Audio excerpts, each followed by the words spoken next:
Bienvenue sur Zoom Indie. Bonjour à tous. On se penche aujourd'hui sur le parcours incroyable de Barack Obama. Oui, un homme fascinant. De son enfance, comment dire, marquée par une identité raciale complexe. Oui, absolument. Jusqu'à son accession à la présidence des États-Unis, on va essayer de comprendre ensemble les moments clés qui vont façonner D'accord. de ses questionnements identitaires, Right. le rôle crucial de Michelle Obama, en passant par des événements marquants comme la controverse du révérend Wright Oui, et son discours à la Convention démocrate de 2004. absolument, ce sont des éléments clés. Accrochez-vous, ça promet d'être captivant. C'est une histoire riche en enseignements. Alors, pour commencer, Imaginez un jeune garçon né à Hawaï d'un père kenyan et d'une mère américaine blanche, oui? élevé par ses grands-parents maternels, dans un environnement majoritairement blanc. Et en plus, il se faisait appeler Barry à l'époque. Et pour s'intégrer. Pour s'intégrer, c'était assez frappant de réaliser qu'il a essayé de gommer une partie de son identité Oui, absolument. pour se fondre dans la masse. Et ce qui est encore plus troublant, c'est la peur des hommes noirs que sa grand-mère nourrissait, Ah oui. malgré l'amour qu'elle portait à son petit-fils métis. Oui, on imagine l'impact Oui, de ce paradoxe sur le jeune Barack. tout à fait. On peut imaginer. Ce champ d'expérience marque forcément un enfant Oui, et l'amène à réfléchir très tôt à la complexité des relations interraciales aux États-Unis. absolument. Heureusement, sa mère a joué un rôle essentiel Oui, en lui transmettant une fierté pour ses origines africaines. oui, elle lui a fait découvrir la littérature, histoire afro-américaine, Oui, des figures emblématiques comme Martin Luther King. exactement. Elle a joué un rôle déterminant dans la construction de son identité. Oui, Et c'est à l'université c'est ça. qui décide de se réapproprier le prénom Barack. Exactement affirmant ainsi son héritage africain. Et c'est ici à cette période qu'il prend conscience de son talent d'orateur. Oui. Figurez-vous une assemblée bruyante qui se tait d'un coup. Ouh. Lorsqu'un jeune homme prend la parole, Oui. sa voix, sa prestance captive l'auditoire. On imagine l'atmosphère électrique. Oui, C'est un moment charnière. tout à fait. Il quitte ensuite Hawaï pour s'installer à Harlem. Oui, le cœur vibrant de la communauté noire new-yorkaise. Il côtoie la pauvreté et la délinquance. C'est ça. C'est un choc pour lui. Oui, Une véritable prise de conscience. absolument. Des inégalités qui le poussent à vouloir s'engager. Oui. Et c'est ce qui le conduit à Chicago, Hmm. où il travaille au sein d'une association de quartiers Oui. s'immergeant dans la vie des quartiers défavorisés. Il veut comprendre les problèmes, aider les habitants, faire bouger les choses. Il s'engage alors auprès des églises, Oui, persuadé qu'elles sont le ciment de la communauté. tout à fait. Il a même l'ambition de rassembler tous les pasteurs Oui. pour travailler ensemble. Hmm. Mais l'expérience se solde par un échec. Un échec. C'est intéressant. Oui. Il comprend à ses dépens que même au sein des mêmes communautés, Oui, les divisions peuvent être profondes. absolument. C'est aussi Chicago qu'il rencontre le révérend Jeremiah Wright, Ah oui. une figure controversée, qui aura un impact important sur sa vision du monde. Effectivement, Wright lui fait découvrir la théologie de la libération noire, Oui. une approche plus politique et engagée de la religion. D'accord? C'est une période de formation intense pour Obama, Oui. qui l'amène à questionner les injustices sociales et raciales. Et c'est là qu'il rencontre Michelle Robinson, Ah, Michelle, celle qui deviendra sa femme et une alliée indispensable dans son parcours. une femme brillante avocate issue elle aussi des quartiers sud de Chicago. Elle représente tout ce que Barack admire. Mais au début, elle se montre plutôt sceptique. Oui, au début, elle est sceptique. Vraiment, qu'est-ce qu'il a rebuté chez lui? Elle le trouvait trop sûre de lui, Ah bon? un peu lisse, et n'était pas dupe de ses techniques de séduction. Elle avait du caractère. Oui, Alors, comment a-t-il réussi à la conquérir? en l'emmenant à une réunion dans une église de son ancien quartier. Ah, C'est là que Michel découvre le vrai Barack.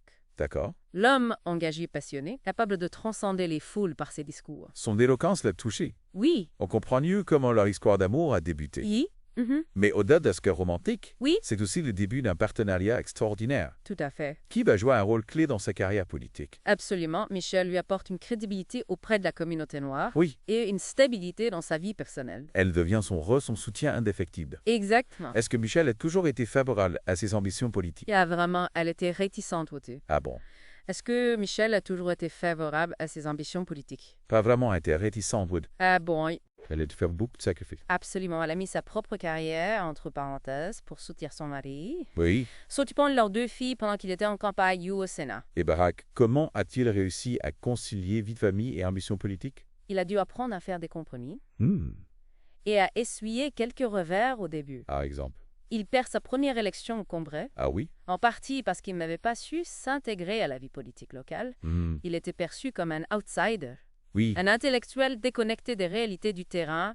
Cette défaite a dû être une leçon importante pour lui. Oui, il a compris qu'il devait se rapprocher des gens, montrer sa vulnérabilité, parler de ses propres expériences pour créer un lien authentique avec les électeurs. D'accord. Ce qui le mêlera d'ailleurs à la Convention démocrate de 2004. Oui! Un événement qui va le propulser sur la scène nationale. C'est là qu'il prononce ce discours extraordinaire. Oui. Il parle d'une Amérique unie. Exactement. Transcendant les clivages raciaux et sociaux. Un discours marquant Oui. qui a révélé au monde entier le charisme et le potentiel de Barack Obama. Un discours qui témoigne aussi de son talent d'écrivain. Oui. Saviez-vous qu'il a écrit lui-même la plupart de ses discours? Ah oui, c'est impressionnant. Oui. On sent vraiment sa patte, sa façon de manier les mots, de toucher le cœur des gens. Oui, il a un don pour ça. Et c'est ce qui lui permettra de surmonter les obstacles qui se dresseront sur son chemin, Oui. comme la controverse autour du révérend Wright. Ah oui, cet épisode a failli faire dérailler sa campagne présidentielle. Souvenez-vous des usages des extraits de sermon de Wright, Oui. fustigeant l'Amérique la traitant de nation raciste et impérialiste. Une situation délicate pour Obama. Oui. Comment a-t-il géré cette crise? Il a choisi la voie d'alliance. D'accord. Il a condamné les propos de Wright. Oui, mais a aussi refusé de renier l'homme qu'il avait guidé spirituellement pendant des années. Une position difficile à tenir. Oui. Il risquait de perdre le soutien de la communauté noire. Oui.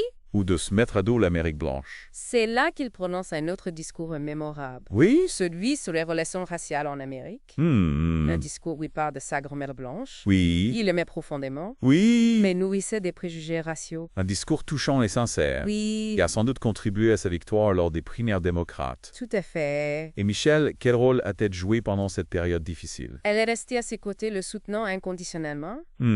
Elle a aussi pris la parole pour défendre Fonari. Oui. Rappelant ses valeurs et son engagement pour la justice sociale. Ils se formaient une équipe formidable. Oui, un véritable duo de choc. Et c'est ensemble qu'ils entrent à la Maison-Blanche. Oui. Marquant un tournant historique dans l'histoire des États-Unis. Absolument. Le monde entier était fasciné par ce couple charismatique. Oui. Symbole d'espoir et de changement. Leur popularité a dépassé les frontières. On les voyait partout. Oui. Dans les magazines, de la télévision, sur Internet.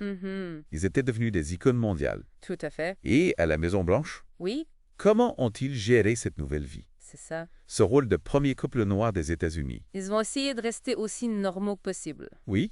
Mettant l'accent sur la vie de famille et l'éducation de leurs filles. Il était important pour eux de ne pas se laisser dévorer par le pouvoir. Et comment ont-ils géré leur image publique? Ils ont utilisé les médias à leur avantage. D'accord. Cultivant une image de famille moderne et accessible. Par exemple? Souvenez-vous de ces photos d'Obama sortant de la Maison-Blanche? Oui.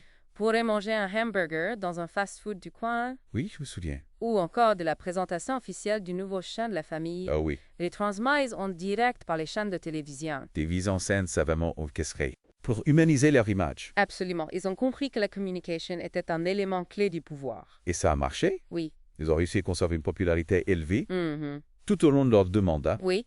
Malgré les crises et les défis auxquels ils ont dû faire face. Absolument. Ils ont marqué l'histoire, c'est certain. Oui.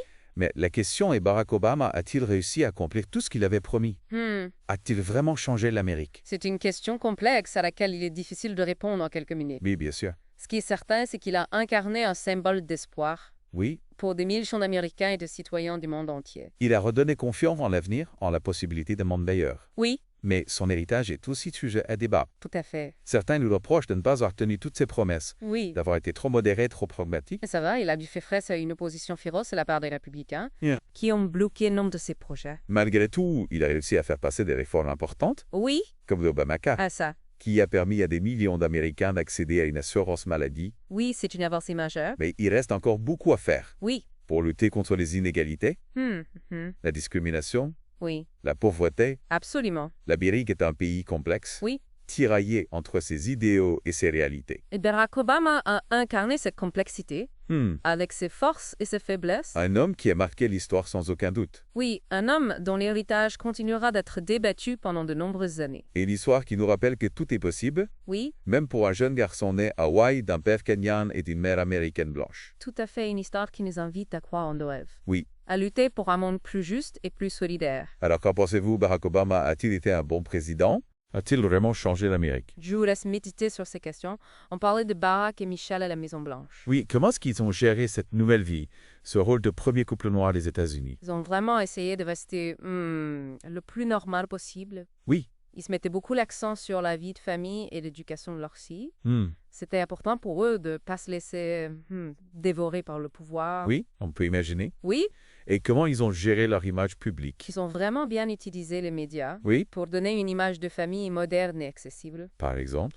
Vous vous souvenez de ces photos d'Obama Oui, qui sort de la Maison-Blanche pour aller manger un hamburger oui.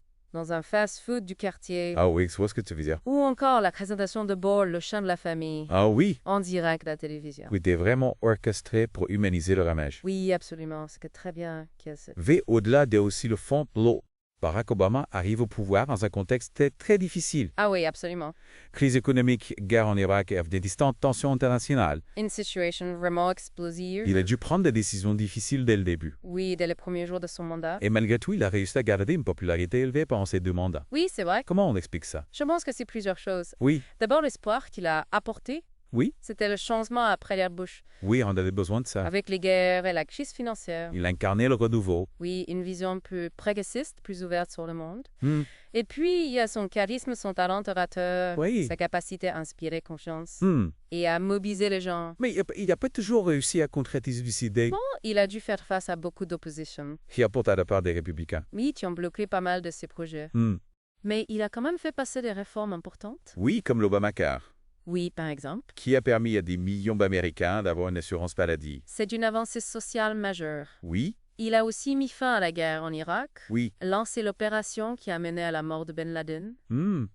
Il a aussi œuvré pour la lutte contre le changement climatique. Son bilan est assez conséquent finalement. Oui, on ne peut pas dire le contraire. Mais certains lui reprochent d'avoir été trop modéré, Oui. trop prudent, Hmm. de ne pas être allé assez loin dans ses réformes. C'est un débat qui divise encore les Américains. Oui, Certains pensent qu'on a fait le maximum possible. oui. D'autres qui auraient pu être plus audacieux. C'est souvent le cas avec les grands hommes politiques. Oui, Leur héritage est toujours sujet à interprétation. tout à fait. On le réévalue avec le temps. Hmm. Il est encore trop tôt pour dire quelle place aura Barack Obama dans l'histoire. Oui, c'est vrai. Il a marqué son époque. Oui, ça c'est sûr. Il a incarné un moment d'espoir et de changement. Absolument. Son influence va continuer à se faire sentir pendant encore longtemps. Au-delà des États-Unis, son élection a eu un impact énorme dans le monde entier. Ah oui, c'est vrai. Il a été vu comme un symbole d'espoir, Oui, de progrès, de dialogue entre les cultures. on parlait d'Obamania. Oui, une vraie Obamania. Son élection a été perçue comme un signe Oui. que l'Amérique était prête à tourner la page Hmm. après les années Bush. Oui, à renouer avec ses idéaux de liberté, de justice, de tolérance. Il a redoré le blason des États-Unis. Oui, c'est vrai. Un peu terni par les guerres en Irak et en Afghanistan. Et la politique de George W. Bush, Il a incarné une Amérique plus ouverte, oui, plus progressiste. plus engagée dans les problèmes mondiaux. Il n'a pas toujours été à la hauteur des attentes. Non. Il a dû composer avec les réalités du pouvoir, Oui, bien sûr. les intérêts des États-Unis, Hmm. les limites de la diplomatie. Mais il a quand même posé des jalons importants. Oui, dans la lutte contre le changement climatique, par exemple. Oui, la non-prolifération nucléaire. Le rapprochement avec Cuba. Il a essayé de construire un monde plus juste, Oui. plus pacifique, plus durable. On peut se demander quelle aurait été son attaque avec un 3e mandat. C'est une question qui restera sans réponse. Oui, malheureusement. On peut imaginer qu'il aurait continué sur sa lancée, qu'il aurait continué à œuvrer pour la paix, Oui. la justice, la protection de l'environnement. Peut-être qu'il aurait pu aller plus loin dans ses réformes, Oui, c'est possible. avec l'expérience acquise Ah, et la confiance du peuple américain. Mais l'histoire en a décidé autrement. oui, Il faut passer le flambeau maintenant, oui, à une nouvelle génération. qui devra relever les défis du XXIe siècle. Des défis immenses. En regardant le parcours de Barack Obama, on se dit qu'il a montré que c'est possible de changer les choses, Oui, même dans un monde aussi complexe que le nôtre. il incarnait pour la possibilité d'un avenir meilleur. Et c'est un héritage précieux. Oui, Il faut préserver. tout à fait. Alors, quel est votre avis sur l'héritage de Barack Obama? Hmm. Est-ce qu'il a vraiment changé l'Amérique et le monde? Je vous laisse méditer sur ces questions. Barack Obama a vraiment marqué les esprits avec son charisme, Et son talent d'orateur, mais il y a eu aussi une part de stratégie Ah oui, une grosse part de stratégie. dans la construction de son image publique. Absolument. Faut pas oublier qu'Obama est arrivé au pouvoir Oui. à un moment où les médias traditionnels perdaient du terrain Face Internet? face à Internet, face aux réseaux sociaux, Hmm. et il a su s'adapter à ce nouveau paysage médiatique. Oui, on se souvient de sa campagne de 2008. Oui, Très innovante en communication digitale. exactement. Il a mobilisé les réseaux sociaux Hmm. pour diffuser son message, organiser des événements, collecter des fonds. Il a compris l'importance de s'adresser directement aux citoyens. Oui, sans passer par les médias traditionnels. Et cette stratégie a vraiment payé. Oui, elle a créé un mouvement populaire. Une vraie Obamania. Oui, une Obamania qui a contribué à sa victoire. Et cette maîtrise de la communication, Oui, il la gardait tout au long de sa présidence. tout à fait. On a beaucoup parlé de son utilisation des réseaux sociaux, Mhm. sa présence sur YouTube, Facebook, Twitter. On l'appelait président 2.0. Exactement, le président 2.0. Il utilisait ces outils pour contourner les médias traditionnels. Oui, Contrôler sa communication. C'était une vraie rupture avec ses prédécesseurs. Est-ce que cette stratégie communication a eu un impact sur sa manière de gouverner? C'est une question intéressante. Oui. Est-ce que cette volonté de communiquer en permanence, d'être présent sur tous les fronts médiatiques, n'a pas fini par le desservir? C'est-à-dire? En étant constamment sous le feu des projecteurs, en cherchant à plaire à tout le monde, il a peut-être perdu en authenticité. En spontanéité? En spontanéité? Il donnait l'impression de se mettre en sphère, de calculer ses moindres gestes. C'est possible et ça a pu décevoir certains de ses supporters. Oui, qui attendaient à des changements plus radicaux. Plus radicaux, plus rapides. Il faut dire qu'il a hérité d'une situation compliquée. Ah oui, très compliqué. La crise économique, les guerres. Les tensions internationales. Il ne pouvait pas tout changer en un claquement de doigts. Non, bien sûr. Mais il a quand même obtenu des résultats importants. Oui. Sur le plan économique, la croissance, la création d'emplois. La réforme du système de santé. Mais ces succès ont été un peu éclipsés par les critiques. Mis par la déception de ceux qui voulaient une transformation plus profonde de l'Amérique. C'est le lot de tous les grands leaders. Oui. Ils suscitent beaucoup d'espoir. Et forcément, ils ne peuvent pas répondre à toutes les attentes. Barack Obama n'a pas échappé à la règle. Non. Mais il a marqué son époque. Oui. Il incarne une nouvelle forme de leadership. Plus moderne, plus ouverte sur le monde. Exact. Il incarne une nouvelle forme de leadership. Plus moderne, plus ouverte sur le monde. Exact. Il a voix une ouverte sur leaders. Oui. Plus diversifié, plus représentatif de la société américaine. C'est un héritage important. Oui, on peut dire ça. Son bilan est sujet à débat. Oui. Mais il a laissé une trace profonde dans l'histoire des États-Unis. Et dans l'histoire du monde. Qu'est-ce qu'on peut retenir de ce parcours, de cette ascension fulgurante? Je crois qu'il y a plusieurs enseignements. Oui. D'abord, la force de la conviction. La capacité de croire en ses rêves, même quand tout semble impossible. Oui. L'importance de l'engagement du travail, de la persévérance. Et le pouvoir de l'espoir? Oui, la capacité de mobiliser les gens autour d'un projet plus juste, plus solidaire. Ce sont des leçons précieuses qui nous invitent à réfléchir à notre propre rôle dans la société, à notre contribution à la construction d'un monde meilleur. Le changement est possible. Oui. Même face aux obstacles. Merci pour ces analyses. Avec plaisir. Je vous laisse méditer sur tout ça. À bientôt pour une nouvelle découverte.